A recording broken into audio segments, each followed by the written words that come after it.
Hello guys!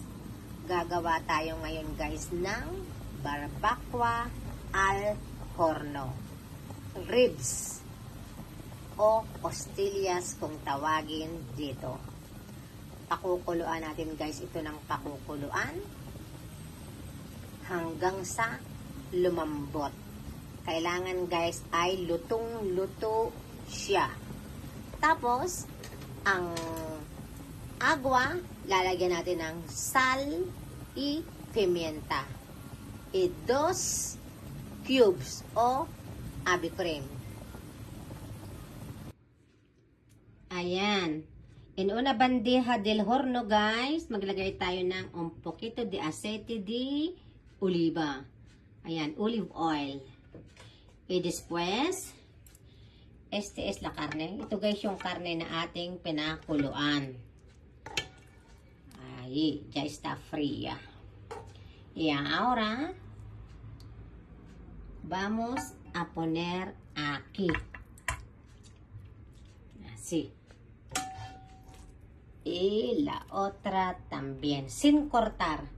Huwag nyo guys puputulin. Para maganda yung presentasyon niya. Eso es. Así. Y ahora, vamos a echar pimienta. Pimienta negra molida. Lagyan natin guys ng paminta. Así. Si no quieres echar pimienta, no pasa nada. Eso es. Sí. Y después, pagkatapos, lagyan natin guys ng aceite de oliva encima. Eso es. Okay. Y luego, este es el caldo del carne. Ito guys, ang sabaw ng karne, no la tires. Huwag yung itatapon. Vamos a echar un poquito encima. Demasiado frío. Malamig kasi guys, kaya nagbububo. Ayan. Así. Un poquito más. Vamos a mojar todo encima. Basahin natin guys ang ibabaw.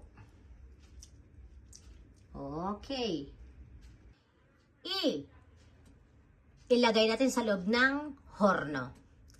Vamos a quemar esto un poquito encima. Ilagay natin guys sa loob ng oven at kailangan maging brown ang ibabaw. Okay guys, vamos a preparar la salsa del barbacoa. Prepare natin guys ang salsa. Este es miel. Hay que echar mucho miel. Así.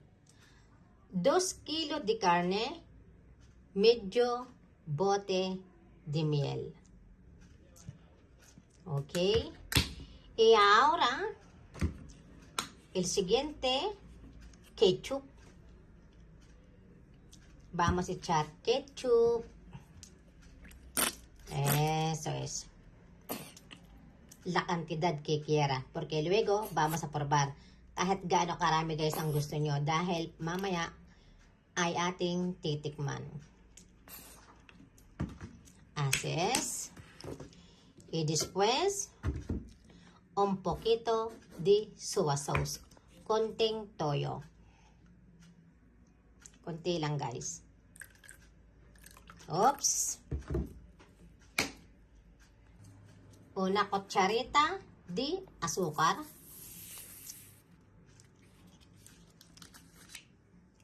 Okay guys. Soya sauce, ketchup, miel. Y una cucharita de azúcar. Isang cucharita azúcar. Y después, vamos a mezclar así. Haluin pa natin guys. Seguimos. Ahora. Perfect. E. Vamos a probar. Kailangan titikman natin.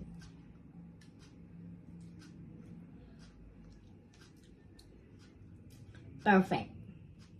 Si quieres añadir más miel y ketchup, puedes añadir. Kung gusto nyo guys na dagdagan pa ng ketchup at saka miel, puedes añadir. La soya sauce, ang toyo, solo un poquito. Kunti lang. Vamos a visitarlo. Si ves que está seco, hay que añadir caldo o aceite. Ayan guys, kapag nakita nyong tuyo, kailangan dadagdagan natin ng aceite, mantika, o yung sabaw. Así. Muy bien. Okay, seguimos. Okay guys, ya está listo. Ahora vamos a echar la salsa. Okay guys, pwede na yan. Kulay brown na ng konti. Lagyan natin guys ng salsa sa ibabaw. Yung ginawa nating salsa. Okay. Lagyan natin guys ng salsa sa ibabaw. Super yummy. Barbacoa de costillas. Vamos a echar la salsa aquí encima.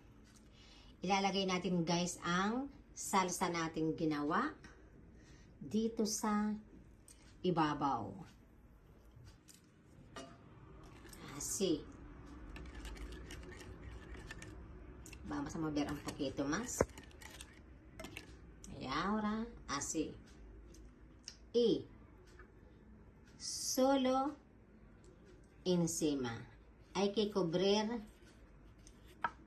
todo. Kailangan guys sa ibabaw lang at tatakpan natin ng salsa ang ibabaw ng karne. Así.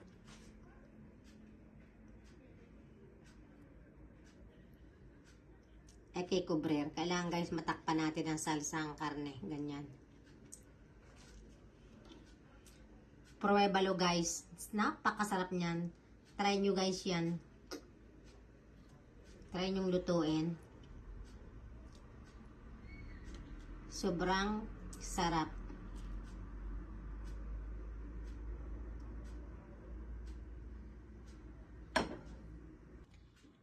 Eso es.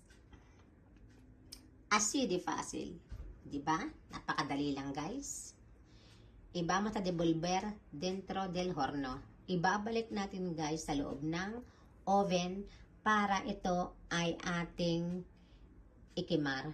Para ito ay ating medyo gawin nating brown. Así. Vamos a quemar un poquito encima.